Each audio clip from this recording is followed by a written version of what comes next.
DY বিশেষলৈ মই Lenin সৌৰভে স্বাগতম জনাইছোঁ। আজি ডিৱাই বিষয়ত আমাৰ আলোচনাৰ বিষয় পৰিৱৰ্তন। অৰ্থাৎ পৰিৱৰ্তনৰ নামত বিজেপি চৰকাৰ আহিছিল, কিন্তু এতিয়া সঁচাই পৰিৱৰ্তন আহিলনে? জনসাধাৰণে পৰিৱৰ্তন বিচাৰি পাইছেনে ক'ৰবাত? সমস্যাবোৰ যেন একেবোৰেই। বানপানী, সেই কংগ্ৰেছৰ দিনৰ যেনেধৰণে বানপানীয়ে সমগ্ৰ ৰাজ্য তছনছ কৰিছিল, এতিয়াও সেই বানপানীৰ সমস্যা, নিবনুৱাৰ সমস্যা, চিণ্ডিকেট, দুৰ্নীতিৰ অভিযোগ। পৰিৱৰ্তন ক'ত? এতিয়া মানুহে যেন হাহাকাৰ কৰিছে পৰিৱৰ্তন বিচাৰি। মানুহে এতিয়া পৰিৱৰ্তনৰ নামত পাইছে কি? সেই সন্দৰ্ভত আমি আজি আলোচনা কৰিম। টিভি পৰ্দাত আমি আপোনালোকক দুজন মুখ্যমন্ত্ৰী দেখুৱাব বিচাৰিছোঁ, এজন বৰ্তমানৰ মুখ্যমন্ত্ৰী আৰু এজন প্ৰাক্তন মুখ্যমন্ত্ৰী।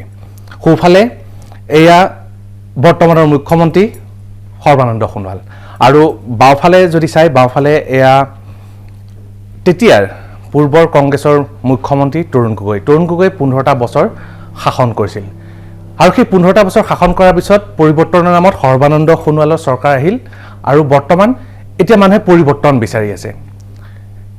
পৰিৱৰ্তনৰ নামত চৰকাৰ কেনেকৈ আহিল? প্ৰথমতে এটা চুটি প্ৰতিবেদন, খুব সংক্ষেপতে আমি দেখুৱাব বিচৰা এটা প্ৰতিবেদন চাই লওক। তাৰপিছত আমি সমস্যাসমূহৰ সন্দৰ্ভত বিতংভাৱে আলোচনা কৰিম, আৰু পৰিৱৰ্তনৰ নামত আচলতে ৰাজ্যখনত কি হৈ আছে সেই সন্দৰ্ভত আমি আপোনালোকক জনাবলৈ চেষ্টা কৰিম।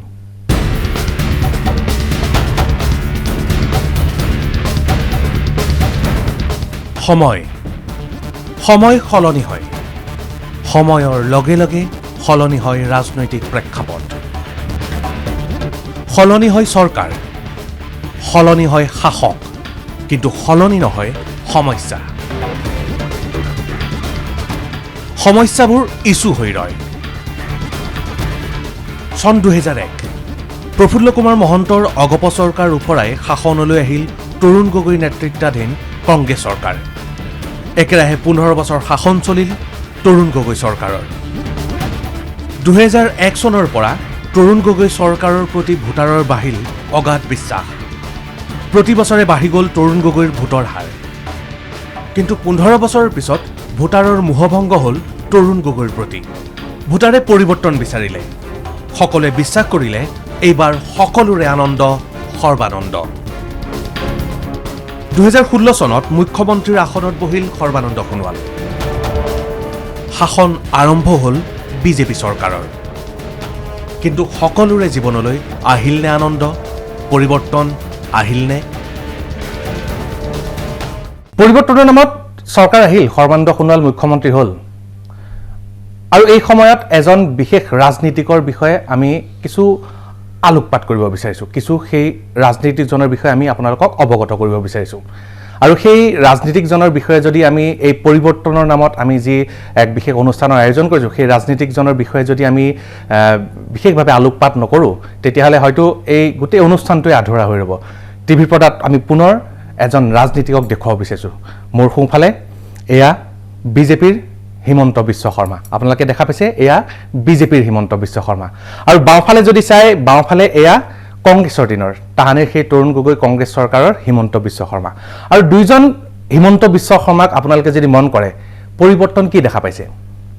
কোনোবাই হয়তো ভাবিছে যে কংগ্ৰেছৰ দিনৰ সেই হিমন্ত বিশ্ব শৰ্মাৰ মুখত গোফ আছে। অৰ্থাৎ আমি দেখুৱাব বিচাৰিছোঁ যে গোফ থকা এই হিমন্ত বিশ্ব শৰ্মা কংগ্ৰেছৰ দিনৰ কংগ্ৰেছৰ দিনৰ হিমন্ত বিশ্ব শৰ্মা, যেতিয়া মুখ্যমন্ত্ৰী আছিল তৰুণ গগৈ।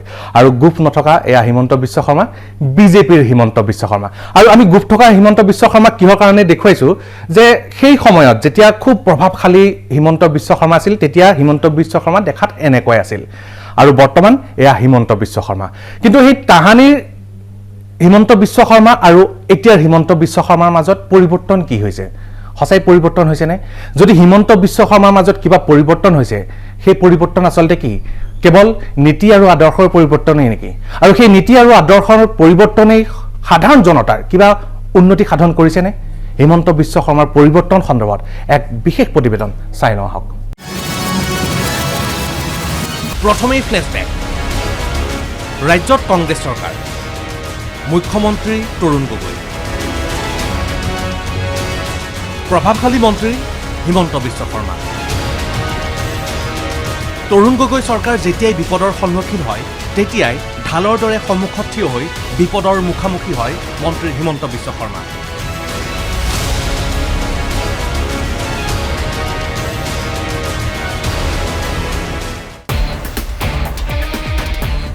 এয়া আজিৰ হিমন্ত বিশ্ব শৰ্মা। ৰাজ্যত বিজেপি চৰকাৰ, মুখ্যমন্ত্ৰী সৰ্বানন্দ সোণোৱাল, আকৌ প্ৰভাৱশালী মন্ত্ৰী হিমন্ত বিশ্ব শৰ্মা। মানুহ একেজনেই, তেন্তে পৰিৱৰ্তন ক'ত?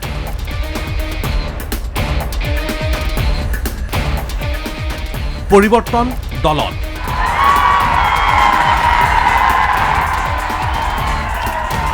পৰিৱৰ্তন নীতিত, পৰিৱৰ্তন আদৰ্শত। এই পৰিৱৰ্তনে সাধাৰণ মানুহৰ কিবা উন্নতি সাধন কৰিছেনে? প্ৰকৃতাৰ্থত ভিতৰৰ মানুহজনৰ পৰিৱৰ্তন হৈছেনে, নে কেৱল বয়সৰ ফালৰ পৰাহে মেচিয়ৰ্ড যেন লগা হৈছে মন্ত্ৰী হিমন্ত বিশ্ব শৰ্মাক? প্ৰথমেই শুনি লওক কংগ্ৰেছী হিমন্ত বিশ্ব শৰ্মাৰ এক মন্তব্য। মই টিভি চেনেলৰ ওচৰত চাৰেণ্ডাৰ কৰি দিছোঁ, আপোনালোকে যি কয় মই তাতে আছোঁ। আৰে এতিয়া মানুহক যদি ক'ৰবাত কেতিয়াবা মানুহ এঘৰ মানুহৰ ঘৰত তেওঁলোক গৈছে, ননীতাত এজিপিৰ মানুহো যায়, ময়ো যাওঁ, বিজেপিৰ মানুহো যায়, চবেই যায়। এতিয়া সেইটো জোৰা কেনেকৈ লাগিলে দুইটা কথা? মোক আজি জইন কৰাই আছে বিজেপিত, আকৌ বিজেপি চলি আছে, ৰাতি ফট কৰি এজিপি কৰি দিলে, আকৌ কালি ৰাতিপুৱা কংগ্ৰেছ কৰি দিব। মই একো বুজিয়ে পোৱা নাই এতিয়া শুনক বিজেপি হিমন্ত বিশ্ব শৰ্মাৰ এক মন্তব্য। মই ভাবিছিলোঁ যে দুৰ্যোগৰ সময়ত ৰাজনীতি নহয়, কিন্তু মই দেখিছোঁ যে কংগ্ৰেছ আৰু কিছুমান পাৰ্টীয়ে দুৰ্যোগৰ সময়তো ৰাজনীতি কৰি আছে। তেওঁলোকে একেদিন গ'ল পোষ্টত গ'ল ঢালি থাকক, এইটোত পাৰ হোৱাৰ পিছত মই ডেইলি 100টা গ'ল দিম। ইমান দিনটো কংগ্ৰেছে মোক সমালোচনা কৰি আছিল, কিয় হোম কোৱাৰেণ্টাইন দিয়া নাই। এতিয়া মই কংগ্ৰেছক সুধিছোঁ, সেই মানুহজনৰ মৃত্যুৰ দায়িত্ব কোনে ল'ব? এতিয়া প্ৰত্যেকটো মৃতদেহৰ মূল্য, আজি 6জন মানুহ ঢুকাইছে, সেই ফুকনে দিব নেকি, যোনে কৰোণা নাই বুলি ইমান দিন কৈ আছিল? কথনভংগী একেই, বাক চাতুৰ্যও একেই, কেৱল পৰিৱৰ্তন হৈছে নীতি আদৰ্শৰ। আকৌ প্ৰশ্ন কৰিব বিচাৰিছোঁ, এই নীতি আদৰ্শৰ পৰিৱৰ্তনে সাধাৰণ মানুহৰ কিবা উন্নতি সাধন কৰিছেনে, নে এই পৰিৱৰ্তন কেৱল ক্ষমতা সৰ্বোচ্চ ৰাজনীতিৰ স্বাৰ্থত? প্ৰশ্ন হয়, কংগ্ৰেছৰ দিনত কি লেখত ল'বলগীয়া কাম কৰিছিল মন্ত্ৰী হিমন্ত বিশ্ব শৰ্মাই? বহুতেই ক'ব শিক্ষক নিযুক্তিৰ কথা। কংগ্ৰেছৰ দিনত হিমন্ত বিশ্ব শৰ্মা সমালোচনাৰ সন্মুখীন হৈছিল কিয়? বহুতেই ক'ব মানুহক তুচ্ছ তাচ্ছিল্য মন্তব্য কৰাৰ কথা। বিজেপিৰ দিনতো এই ক্ষেত্ৰত পৰিৱৰ্তন হৈছে নেকি? বুলি ক'লেও মাৰে, কা বুলি ক'লেও মাৰে। এইটো কি নিয়ম চলি আছে? এইটোতো অসমত অশান্তি চলি আছে ভাই। এতিয়া কোনোবা বৰা কলিতা দাসে পিপি কিট বনায় নেকি? পিপি কিট যদি আমি আনিব লাগে, কোনোবাতো জৈন, কোনোবা পিঠানী, কোনোবা কি উপাধি আছে, সেইবিলাকৰ পৰাইতো আনিব লাগিব। তৰুণ গগৈ কওঁ, এইটোতো আপোনাক বচাবৰ কাৰণে এইবিলাক কৰি আছোঁ ভাই। আৰে মই দীঘলীয়া কৰিব পাৰোঁ নেকি? ভেকচিন এটা উলিয়াই পেলাই মোক দি দিয়ক, ঝামেলা শেষ। নাই, মানুহজন একেই আছে। কংগ্ৰেছৰ হিমন্ত বিজেপিৰ হিমন্তৰ মিল ক'ত আছে? তেতিয়াও বিতৰ্ক, এতিয়াও বিতৰ্ক। তেতিয়াও কেলেংকাৰীৰ অভিযোগ, এতিয়াও কেলেংকাৰীৰ অভিযোগ। তেন্তে পৰিৱৰ্তন ক'ত? কংগ্ৰেছৰ হিমন্ত আৰু বিজেপিৰ হিমন্তৰ মাজত মিল আৰু ক'ত আছে বাৰু? চমুকৈ কৈ থওঁ, কংগ্ৰেছৰ বিসম্বাদী শিবিৰ এতিয়া বিজেপিত। কোনোবা মন্ত্ৰী, কোনোবা সাংসদ, কোনোবা নিগম নিকায়ৰ অধ্যক্ষ। তেন্তে পৰিৱৰ্তন ক'ত? কংগ্ৰেছৰ দিনতো দপদপাই আছিল মন্ত্ৰী হিমন্ত বিশ্ব শৰ্মাই, বিজেপিৰ দিনতো দপদপাই আছে মন্ত্ৰী হিমন্ত বিশ্ব শৰ্মাই। বুলি ক'লেও মাৰে, কা বুলি ক'লেও মাৰে। এইটো কি নিয়ম চলি আছে? এইটোতো অসমত অশান্তি চলি আছে ভাই। সেইকাৰণে কৈছোঁ যে মোক জোকাই ল'ব নালাগে, মোক জোকাই ল'লে পিছত দিগদাৰী হ'ব চবৰে। কংগ্ৰেছৰ দিনতো খেলিছিল ৰজা ভঙা পতাৰ খেল, বিজেপিৰ দিনতো একেই ৰাজনৈতিক খেলুৱৈ হিমন্ত বিশ্ব শৰ্মা। অৱশ্যে কংগ্ৰেছৰ দিনতকৈ বিজেপিৰ দিনত চৰকাৰত প্ৰভাৱ বাঢ়িছে মন্ত্ৰী হিমন্ত বিশ্ব শৰ্মাৰ। কাৰণ হিমন্ত বিশ্ব শৰ্মা এতিয়া ধৰ্ম নিৰপেক্ষ নহয়। হিমন্ত বিশ্ব শৰ্মা এতিয়া উগ্ৰ হিন্দুত্ববাদী। সেয়ে মুখ্যমন্ত্ৰীতকৈ হিন্দুত্ববাদী শিবিৰ আৰু RSSৰ প্ৰিয়ভাজন হিমন্ত বিশ্ব শৰ্মা। যেনেদৰে আমি হিমন্ত বিশ্ব শৰ্মাৰ পৰিৱৰ্তনৰ আমি এক প্ৰতিবেদন আমি আপোনালোকক দেখুৱালোঁ, এজন প্ৰভাৱশালী মন্ত্ৰী।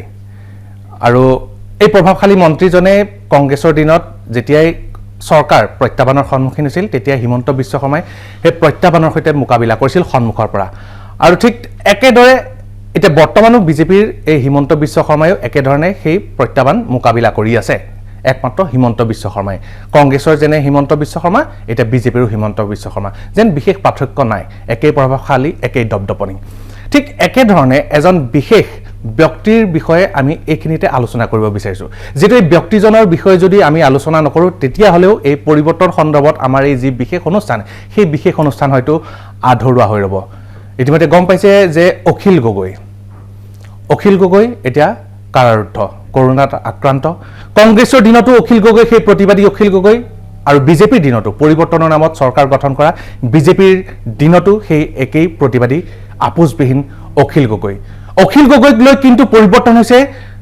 দুটাকৈ দলৰ শাসকীয় দলৰ কিন্তু নীতি শাসকীয় দলৰ কিন্তু স্বৰূপ কিন্তু একেই আছে কংগ্ৰেছৰ দিনতো অখিল গগৈ আৰক্ষীৰ নিৰ্যাতনৰ বলি হৈছিল বিজেপিৰ দিনতো আৰক্ষীৰ নিৰ্যাতনৰ বলি হৈছে অখিল গগৈ কিন্তু যেতিয়া কংগ্ৰেছৰ দিনত আৰক্ষীৰ নিৰ্যাতনৰ বলি হৈছিল অখিল গগৈ সেই সময়ত কিন্তু অখিল গগৈ পক্ষত থিয় দিছিল বিজেপি আৰু এতিয়া বিজেপিৰ দিনত যেতিয়া অখিল গগৈ আৰক্ষীৰ নিৰ্যাতনৰ বলি হৈছে তেতিয়া সেই তাহানিৰ মাওবাদী বুলি আখ্যা দিয়া কংগ্ৰেছৰ সেই মুখ্যমন্ত্ৰী প্ৰাক্তন মুখ্যমন্ত্ৰীয়ে আৰু সেই কংগ্ৰেছী নেতাসকলে কিন্তু এতিয়া অখিল গগৈ পক্ষত থিয় দিছে অখিল গগৈ মুক্তিৰ দাবীত এতিয়া ধৰ্ণাত বহিছে প্ৰতিবাদী কাৰ্যসূচী ৰূপায়ণ কৰিছে অখিল গগৈ কিন্তু একেই আছে কিন্তু স্বৰূপ সলনি হৈছে ৰাজনীতিকৰ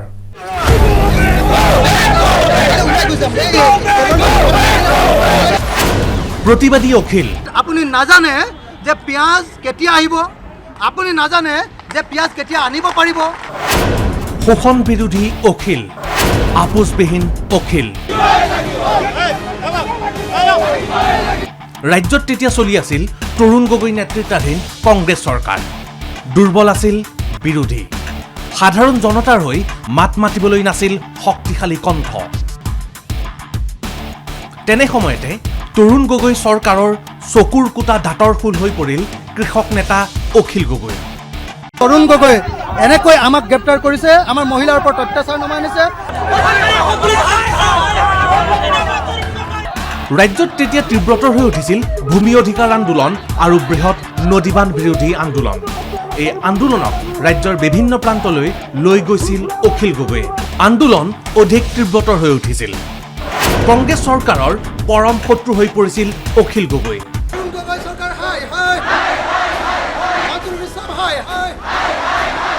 তেওঁলোকে কৈছে যে পিয়াজৰ ক্ষতি হৈছে 26%, উৎপাদনত ক্ষতি হৈছে 26%, কিন্তু পিয়াজৰ দাম বাঢ়িছে 300%। অখিল হৈ পৰিছিল মাওবাদী প্ৰকৃতাৰ্থত কংগ্ৰেছে কৈছিল অখিল মাওবাদী অখিল গগৈৰ বিৰুদ্ধে ৰুজু হৈছিল গোচৰ কাৰাবাস খাটিছিল অখিলে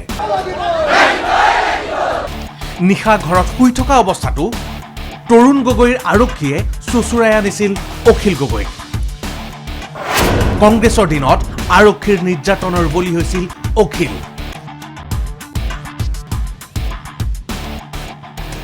সেই সময়ত অখিল গগৈৰ পক্ষত থিয় দিছিল বিজেপিয়ে তেতিয়া সেই সময়ৰ বিজেপি জ্যেষ্ঠ নেতাই অখিলৰ আন্দোলনৰ প্ৰতি আগবঢ়াইছিল পূৰ্ণ সমৰ্থন সেই সময়ত অখিল গগৈ আৰু নদীবান সন্দৰ্ভত কি কৈছিল শুনক বিজেপি নেতাই অখিল গগৈ ডাঙৰীয়াই অসমৰ বহু সমস্যা মাত মাতি আহিছে আৰু তেখেতে যি সংগ্ৰাম চলাই গৈছে সেই সংগ্ৰামত ভাৰতীয় জনতা পাৰ্টিয়ে সদায় সমৰ্থন জনাই আহিছে কাৰণ তেখেতে অসমৰ হৈ যুঁজি আহিছে যুঁজবাগৰ দি আহিছে আৰু তেখেতৰ সকলো সংগ্ৰামতে ভাৰতীয় জনতা পাৰ্টিয়ে সমৰ্থন জনাই আহিছে আমাৰ দলে বৃহৎ নদী বান্ধৰ বিৰোধিতা কৰে যদি এটা ৰাজনৈতিক দলে জনসাধাৰণক প্ৰতিনিধিত্ব কৰে তেতিয়াহ'লে ৰাইজৰ আশা আকাংক্ষা ৰাইজৰ প্ৰয়োজন ইয়াক উপেক্ষা কৰি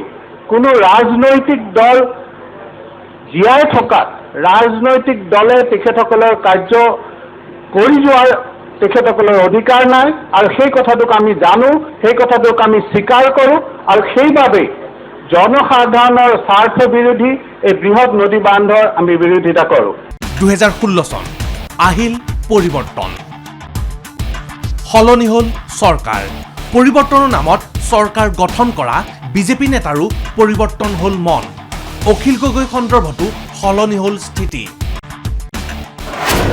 বিজেপিয়েও এপ্লাই কৰিলে কংগ্ৰেছৰ এই ফৰ্মুলা। বিজেপিৰ দিনতো অখিল গগৈ মাওবাদী। বিজেপিৰ দিনত অখিল গগৈ দেশদ্ৰোহী। আকৌ ৰুজু হ'ল গোচৰ। আকৌ কাৰাবাস। কাৰণ বিজেপিহে পৰিৱৰ্তন হ'ল, একেই থাকিল অখিল গগৈ। আকৌ প্ৰতিবাদী অখিল, আকৌ শোষণৰ বিৰুদ্ধে অখিল, আকৌ আপোচবিহীন অখিল। প্ৰচণ্ড অত্যাচাৰ আৰু অসমবাসী ৰাইজে সংগ্ৰাম কেতিয়াও স্তব্ধ নকৰিব। আপোনালোকৰ সংগ্ৰাম অব্যাহত ৰাখক। এইবাৰ কেব পিছলৈ কা আন্দোলন। প্ৰথম অৱস্থাত এই আন্দোলন ইমান তীব্ৰ হৈ উঠা নাছিল। গাঁৱলৈ সোমাই যোৱা নাছিল এই আন্দোলন। অখিল গগৈয়ে গাঁৱলৈ লৈ গ'ল এই আন্দোলনক। ভাৰতে যদি আমাক সন্মান দিয়ে আমি ভাৰতৰ লগত থাকিম, আৰু ভাৰতে যদি আমাক সন্মান নিদিয়ে তেতিয়াহ'লে ভাৰতৰ লগত আমি নাথাকিম। হয়নে নহয় ৰাইজসকল? স্পষ্টকে এই কথা ক'বলৈ প্ৰত্যেকজন অসমীয়াৰ বুকুত সাহস লাগিব। কম দিনৰ ভিতৰতেই চৰকাৰৰ বিৰুদ্ধে আন্দোলন তীব্ৰতৰ হ'ল। বিজেপিৰ নেতা কৰ্মী ঘৰৰ বাহিৰ ওলাব নোৱাৰা হ'ল। বিজেপি তীব্ৰ প্ৰত্যাহ্বানৰ সন্মুখীন হ'ল।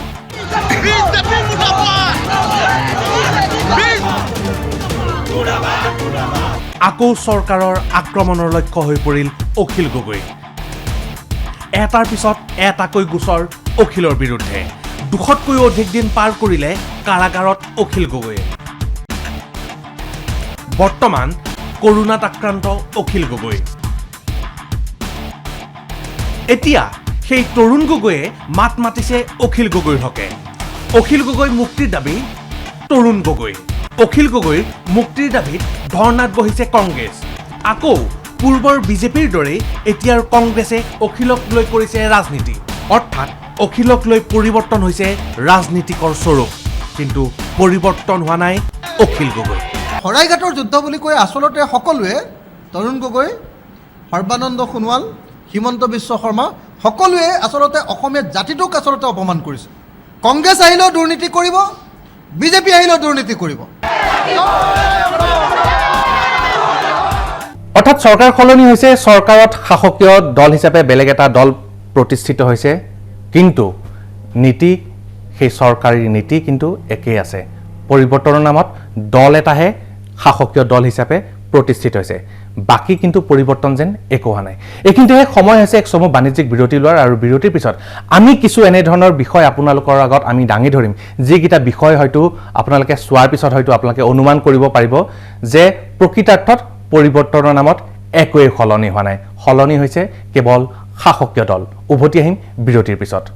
বিৰতিৰ পিছত পুনৰ স্বাগতম জনাইছোঁ। পৰিৱৰ্তনৰ নামত চৰকাৰ আহিছিল বিজেপি চৰকাৰ, আৰু এতিয়া আমি এই অনুষ্ঠানৰ জৰিয়তে ক'ত ক'তনো পৰিৱৰ্তন হ'ল তাক বিচাৰি চাব বিচাৰিছোঁ।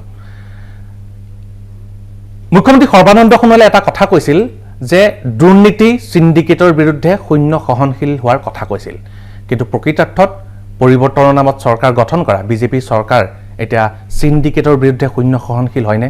দুৰ্নীতিৰ বিৰুদ্ধে শূন্য সহনশীল হয়নে? কংগ্ৰেছৰ দিনত যেতিয়া চিণ্ডিকেট চলিছিল তেতিয়া বিজেপিয়ে, বৰ্তমানৰ বিজেপিয়ে, শাসকীয় দল বিজেপিয়ে তেতিয়া কৈছিল যে ৰাজ্যত বিজেপি চৰকাৰ আহিলে চিণ্ডিকেট বন্ধ হৈ যাব। কংগ্ৰেছৰ দিনত কি কি চিণ্ডিকেট চলিছিল? কণী, পাণ, মাছ, এইবিলাক চিণ্ডিকেট চলিছিল, কয়লাৰ চিণ্ডিকেট চলিছিল। কিন্তু শূন্য সহনশীল হ'ম বুলি কোৱা বিজেপি চৰকাৰৰ দিনত কি কি চিণ্ডিকেট? কয়লা চিণ্ডিকেট, চুপাৰী চিণ্ডিকেট, গৰু চিণ্ডিকেট। ইতিমধ্যে গৰু চিণ্ডিকেট সন্দৰ্ভত বাতৰি পৰিৱেশন কৰাৰ পিছত কেনেধৰণৰ আক্ৰোশৰ বলি হ'ব লগা হৈছিল আমাৰ ধুবুৰীৰ সাংবাদিক ৰাজীৱ শৰ্মা, সেই বিষয়ে সকলোৱে জানে। অৰ্থাৎ চৰকাৰ সলনি হ'ল, চিণ্ডিকেট কিন্তু চলি আছে। চিণ্ডিকেট চলোৱা মানুহৰ নাম সলনি হৈছে, অৰ্থাৎ চিণ্ডিকেট বেলেগে চলাই আছে, চৰকাৰ বেলেগ, কিন্তু চিণ্ডিকেট কিন্তু বন্ধ হোৱা নাই, অৰ্থাৎ পৰিৱৰ্তন হোৱা নাই, চিণ্ডিকেট একেধৰণে আছে। দুৰ্নীতি চিণ্ডিকেটৰ বিৰুদ্ধে শূন্য সহনশীল বিজেপি চৰকাৰ। কংগ্ৰেছৰ দিনৰ চিণ্ডিকেট বন্ধ হ'ব বিজেপি চৰকাৰৰ দিনত। হ'লনে? নহ'ল। অৰ্থাৎ পৰিৱৰ্তন নাহিল। আকৌ কংগ্ৰেছৰ দিনৰ পৰা আৰম্ভ কৰোঁ আহক। ৰাজ্যৰ ৰাজনীতি তেতিয়া উত্তাল হৈছিল চিণ্ডিকেটক লৈ। মাছ পাণ কণীৰ চিণ্ডিকেট কংগ্ৰেছৰ দিনত। কয়লা চিণ্ডিকেটত সাঙুৰ খাইছিল কংগ্ৰেছী নেতাৰ নাম। এতিয়াৰ বিজেপিৰ মন্ত্ৰীৰ নাম তেতিয়া সাঙুৰ খাইছিল মাছ পাণ কণীৰ চিণ্ডিকেটৰ সৈতে। অৰ্থাৎ তেতিয়া চিণ্ডিকেট চলোৱা বুলি অভিযোগ থকা কংগ্ৰেছী নেতা এতিয়া বিজেপিৰ মন্ত্ৰী। তথাপিতো চিণ্ডিকেট বন্ধ হ'ব বুলি মানুহে ভোট দিলে বিজেপিক। কিন্তু চিণ্ডিকেট বন্ধ হ'লনে? পৰিৱৰ্তন নাহিল। বিজেপিৰ দিনত আৰম্ভ হ'ল আকৌ চিণ্ডিকেট। বিজেপিৰ দিনত গৰুৰ চিণ্ডিকেট। বিজেপিৰ দিনত কয়লাৰ চিণ্ডিকেট। বিজেপিৰ দিনত চুপাৰীৰ চিণ্ডিকেট। বিজেপিৰ দিনত শিল বালি কাঠৰ চিণ্ডিকেট। অৰ্থাৎ পৰিৱৰ্তনৰ নামত চিণ্ডিকেট বাঢ়িলহে। এতিয়া চিণ্ডিকেটৰ কথা ক'লেই দমনমূলক নীতি গ্ৰহণ কৰে চৰকাৰে। ধুবুৰীৰ DY365ৰ সাংবাদিক ৰাজীৱ শৰ্মাৰ লগত আৰক্ষীয়ে কৰা অমানৱীয় ঘটনা এটা জ্বলন্ত উদাহৰণ। শেহতীয়াকৈ গৰুৰ চিণ্ডিকেটক লৈ উত্তাল হৈছে ৰাজ্যৰ ৰাজনীতি। এইবাৰ জোনাই সমষ্টিৰ বিধায়ক ভুৱন পেগুৱে আৰক্ষীৰ বিৰুদ্ধে উত্থাপন কৰিলে ভয়ংকৰ অভিযোগ। পুলিচে ৰাস্তাত বাটত কৰবাত পুলিচে পইচা নোপোৱাৰ কাৰণে পুলিচে ডাঙৰ এটা চিণ্ডিকেট গৰুৰ ক্ষেত্ৰত পুলিচেহে চিণ্ডিকেট কৰিব বিচাৰিছে। মই কৈ দিছোঁ। কেৱল ইমানেই নহয়, শূন্য সহনশীলতাৰ শ্লোগান দিয়া মুখ্যমন্ত্ৰী সৰ্বানন্দ সোণোৱাললৈ পেগুৰ আহ্বান। মুখ্যমন্ত্ৰী ডাঙৰীয়াই তদন্ত কৰক, এই পুলিচি ৰাজ, এই পুলিচৰ মাফিয়া চিণ্ডিকেট ৰাজটো বন্ধ কৰক। বিধায়কৰ পিছত এইবাৰ খুদ আৰক্ষীয়ে উত্থাপন কৰিলে সতীৰ্থ খাকী পোছাকধাৰীৰ বিৰুদ্ধে ভয়ংকৰ অভিযোগ। আগৰ তদন্তকাৰী ইয়াত IC আছিলে পদ্মশ্বৰ বৰগতিকে, তেওঁৰ দিনতে এইটো বেছি ইয়াত 2 নম্বৰ হৈছিলে। এই চিণ্ডিকেট ৰাজত কেৱল আৰক্ষীয়ে জড়িত নহয়, জাতীয় সংগঠনৰ মুখা পিন্ধা একাংশ তথাকথিত অসমীয়া যুৱকো জড়িত থকাৰ ভয়াৱহ অভিযোগ উত্থাপন কৰিছে চিচি বৰগাঁৱৰ আৰক্ষী চকীৰ ভাৰপ্ৰাপ্ত বিষয়া চন্দ্ৰকান্ত ফুকনে। মোৰ ওপৰত লাগি আছে পদ্মশ্বৰ বৰগতিকে আৰু ইয়াৰ স্থানীয় নিজকে সংবাদদাতা বুলি পৰিচয় দিয়া এজন ব্যক্তি আছু ল'ৰা, তেওঁলোকে মোক ট্ৰেন্সফাৰৰ কাৰণে মোক লাগি আছিলে। মোৰ মানসিক ভাৰসাম্য হেৰাই গৈছে। আজি 6 মাহৰ দিনৰ পৰা মোক এনেকুৱা মানসিক তাবুল দি আছে নহয়, আপোনালোকক প্ৰকাশ কৰিবলৈ মই পাবলৈ। বিশেষকৈ কণকণজ্যোতি ভূঞা, সেই ব্যৱসায়ীখিনিক নেক্সট ডে সি পদ্মশ্বৰ বৰগতিৰ জৰিয়তে এই ব্যৱসায়ীখিনিক 2 লাখ টকা ডিমাণ্ড কৰিছে। ধেমাজিৰ গেলুৱাত আৰক্ষীয়ে বৃহৎ পৰিমাণৰ গৰু জব্দ কৰাৰ পিছত পোহৰলৈ আহিছে এই চাঞ্চল্যকৰ তথ্য। এয়া উদাহৰণহে। এইবাৰ চাওক এই দৃশ্য। এই দৃশ্য কাজিৰঙাৰ নুমলীগড়ৰ ৰংমঙৰ পৰা লংকালৈ 7টা গৰু কঢ়িয়াই এইখন বলেৰো পিকআপ গৈ থাকোঁতেই জব্দ কৰে কহৰা আৰক্ষীয়ে। সৰবৰাহকাৰীৰ বিস্ফোৰক স্বীকাৰোক্তি। কেৱল গাঁওবুঢ়াই লিখি দিয়া কাগজখন লৈ সৰবৰাহ কৰিছিল গৰু। নুমলীগড় কানাহেটৰ পৰা এইটো লংকা যাব। 7টা গৰু। এইটো ৰচিদ আছে, এই গাঁওবুঢ়া কাগজ আছে। এইটো আছে, পাৰ্মিট নাই, এইটো মানে গাঁওবুঢ়া কাগজখনেই আছে। চামগুৰিতো আৰক্ষীয়ে জব্দ কৰিলে 2খন গৰু ভৰ্তি ট্ৰাক। অৰ্থাৎ DY365 ধাৰাবাহিক বাতৰি পৰিৱেশন কৰাৰ পিছতহে গা লৰিছে চৰকাৰৰ আৰক্ষীৰ। বিধায়ক আৰু খুদ আৰক্ষীয়ে সতীৰ্থ আৰক্ষীৰ বিৰুদ্ধে উত্থাপন কৰা ভয়াৱহ অভিযোগৰ তদন্ত কৰিব কোনে? মুখ্যমন্ত্ৰী ডাঙৰীয়াক বিধায়ক ভুৱন পেগুৱে জনা প্ৰত্যাহ্বান গ্ৰহণ কৰিবনে? নিজৰ হাততেই থকা গৃহ বিভাগটোৰ চিণ্ডিকেটৰ বাবেই যি গৃহকণ্ডলৰ সৃষ্টি হৈছে তাক অৱসান ঘটাবলৈ সাহস হ'বনে মুখ্যমন্ত্ৰী সৰ্বানন্দ সোণোৱালৰ? চিণ্ডিকেটৰ বিৰুদ্ধে শূন্য সহনশীল হ'ম বুলি কোৱা মুখ্যমন্ত্ৰী সৰ্বানন্দ সোণোৱালে বন্ধ কৰিব পাৰিবনে কংগ্ৰেছৰ দিনৰে পৰা চলি অহা চিণ্ডিকেট? আনিব পাৰিবনে পৰিৱৰ্তন? এতিয়া কিছু ৰাজ্যৰ সমস্যাৰ বিষয়ে আমি দুৰ্যোগৰ বিষয়ে কিছু আলোচনা কৰিব বিচাৰিছোঁ আপোনালোকৰ লগত। কংগ্ৰেছৰ দিনত যেতিয়া বানপানী হৈছিল তেতিয়াৰ মুখ্যমন্ত্ৰী তৰুণ গগৈয়ে কৈছিল যে কলগছ ৰুবলৈ কৈছিল। তেতিয়া তৰুণ গগৈ যেতিয়া কলগছ ৰোৱাৰ কথা কৈছিল, যেতিয়া আমেৰিকাতো বানপানী হয় বুলি কৈছিল, তেতিয়া কংগ্ৰেছৰ দিনত সেই তৰুণ গগৈ মুখ্যমন্ত্ৰী যথেষ্ট সমালোচনাৰ সন্মুখীন হৈছিল। আৰু এতিয়া আকৌ সেই একেই বানপানী। কংগ্ৰেছৰ দিনতো মাথাউৰি ছিঙিছিল, কংগ্ৰেছৰ দিনতো হাজাৰ হাজাৰ মানুহ গৃহহীন হৈছিল, কংগ্ৰেছৰ দিনতো বহু হাজাৰ হাজাৰ গাঁও নদীত জাহ গৈছিল। এতিয়া বিজেপিৰ দিনতো সেই একে অৱস্থা। আৰু বিজেপিৰ দিনত তাতকৈ আন এক ভয়াৱহ খবৰ হৈছে যে মুখ্যমন্ত্ৰী সৰ্বানন্দ সোণোৱালে কৈছে যে বিজ্ঞানসন্মতভাৱে মাথাউৰিসমূহ হেনো নিৰ্মাণ হোৱা নাই। অৰ্থাৎ পৰিৱৰ্তনৰ নামত চৰকাৰ আহিছে, কিন্তু চৰকাৰৰ নীতি কিন্তু সলনি হোৱা নাই। চৰকাৰৰ কিছু আদৰ্শ সলনি হৈছে, চৰকাৰৰ সেই শাসকীয় দলৰ ৰাজনীতিৰ কিছু কৌশল সলনি হৈছে, কিন্তু জনসাধাৰণৰ প্ৰতি যেনেধৰণৰ ব্যৱস্থা গ্ৰহণ কৰিব লাগে, জনসাধাৰণৰ ক্ষেত্ৰত যেনেধৰণৰ নীতি গ্ৰহণ কৰিব লাগে, সেই নীতি কিন্তু একেই আছে। বানপানী সন্দৰ্ভত চৰকাৰৰ স্থিতি কি? বিজেপিৰ নিৰ্বাচনী প্ৰচাৰ যেনেধৰণে প্ৰচাৰ চলাইছিলে, সেই নিৰ্বাচনী প্ৰচাৰ যেনেধৰণে প্ৰতিশ্ৰুতি দিছিল, সেই প্ৰতিশ্ৰুতি কিন্তু প্ৰতিশ্ৰুতি হৈ আছে, যেনেধৰণে কংগ্ৰেছৰ দিনতো প্ৰতিশ্ৰুতি হৈয়ে ৰৈছিল। ৰাজ্যত এতিয়া কালৰূপ ধৰিছে বানে। কি কংগ্ৰেছ চৰকাৰ, কি বিজেপি চৰকাৰ। প্ৰতি বছৰে বাৰিষাত এনেদৰেই জীয়াতু ভুগিব লাগে সৰ্বসাধাৰণে।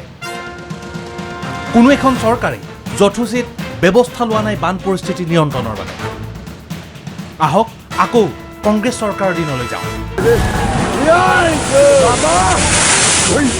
কংগ্ৰেছ চৰকাৰৰ দিনতো বান পৰিস্থিতিক লৈ টুলুঙা মন্তব্য কৰিছিল তেতিয়াৰ মুখ্যমন্ত্ৰী তৰুণ গগৈ। আমেৰিকাতো বানপানী হয়, অসমতো বানপানী হয়। জনসাধাৰণক কলগছ ৰুবলৈ আহ্বান জনাইছিল তৰুণ গগৈয়ে। এতিয়াৰ মুখ্যমন্ত্ৰীয়ে আকৌ কৰিছে ভয়াৱহ মন্তব্য। বিজ্ঞানসন্মতভাৱে নিৰ্মাণ হোৱা নাই মথাউৰি।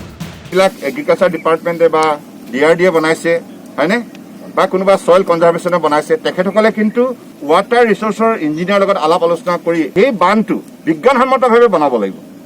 কেৱল মাটি উঠাই দিলেই নহ'ব, আৰু সেই বিজ্ঞানসন্মতভাৱে দিহা পৰামৰ্শ দিয়াৰ যোগ্যতাটো আছে জলসম্পদ বিভাগৰ অভিযন্তাসকলৰ। গতিকে আগন্তুক দিনত প্ৰতিটো বিভাগে যোনেই তেনেধৰণে ষ্ট্ৰাকচাৰ বনাই ৱাটাৰ ৰিচোৰ্চৰ লগত আলোচনা কৰিব লাগিব। বাৰিষাৰ আগে সকলো মাথাউৰি নিৰ্মাণৰ নিৰ্দেশ দিছিল মুখ্যমন্ত্ৰীয়ে। এই নিৰ্দেশৰ পিছতো বৰ্তমান 24খন জিলাত বানে চলাইছে তাণ্ডৱ। গৃহহীন হৈছে কেইবা হাজাৰ পৰিয়াল। গৰাখহনীয়াত যা গৈছে বহু গাঁও। বিজেপিৰ নিৰ্বাচনী ইস্তাহাৰত কি আছিল? ৰাষ্ট্ৰীয় সমস্যা হিচাপে ঘোষণা হ'ব বানপানী। কিন্তু বানপানীক লৈ ৰাজনীতি কৰা বিজেপিৰ দিনত জীয়াতু ভুগিব লগা হৈছে সৰ্বসাধাৰণে। কেন্দ্ৰৰ পৰাও নাহিল বিশেষ পুঁজি। অৰ্থাৎ কংগ্ৰেছ চৰকাৰৰ দৰেও বিজেপিয়েও বানপানীক লৈ চিন্তিত নহয়। বিজেপিৰ বাবেও বানপানী এক নিৰ্বাচনী ইছ্যু।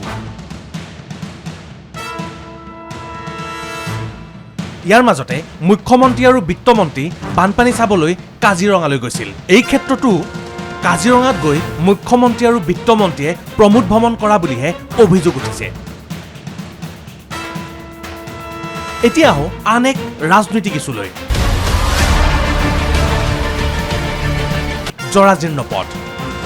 কংগ্ৰেছৰ দিনতো জৰাজীৰ্ণ পথত ভুৰ ৰুইছিল দুৰ্ভোগ ভোগা জনসাধাৰণে।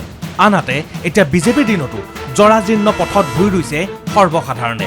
অৰ্থাৎ পৰিৱৰ্তন নাহিল, সমস্যা হৈ থাকিল। যি চৰকাৰ হ'লেও দোষাৰোপ দিছোঁ। আমাৰ বয়স ইমান দিন হ'ল, AGP চৰকাৰ গ'ল, অমিয়া গগৈৰ দিনত গ'ল, ৰামেশ্বৰ তেলী গ'ল, বৰ্তমানত এতিয়া তেজ গ'ল আহিছে। তেজ গ'ল আকৌ গ'ল বুলিয়ে ধৰিছোঁ। ভোটৰ সময়ত বোলে আলি পকা কৰিম, পিচ কৰি দিম। ক'ত আজিলৈকে আমি দেখিলে পাওঁ। আজি আমি জন্ম হোৱা আজি 60-65 বছৰ হ'ল। এই অহা দিন ধৰি বাট পথ আলি পদূলি একেই দেখিলোঁ। এই ভোট দিয়া সময়ত বোলে এই আইতা বোলে আলি পকা কৰিম, ঘৰ দিম, কিবা দিম, সেইবোৰ বাদে দিছোঁ। নেলাগে আমাক। আমাৰ মুঠতে ল'ৰা ছোৱালী, গৰ্ভৱতী মহিলা, বেমাৰী, এইবোৰক আমাৰ মুঠতে আলিটো লাগে। এই একেই ইছ্যু বিজেপিৰ দৰে 2021ত ব্যৱহাৰ কৰিব কংগ্ৰেছে।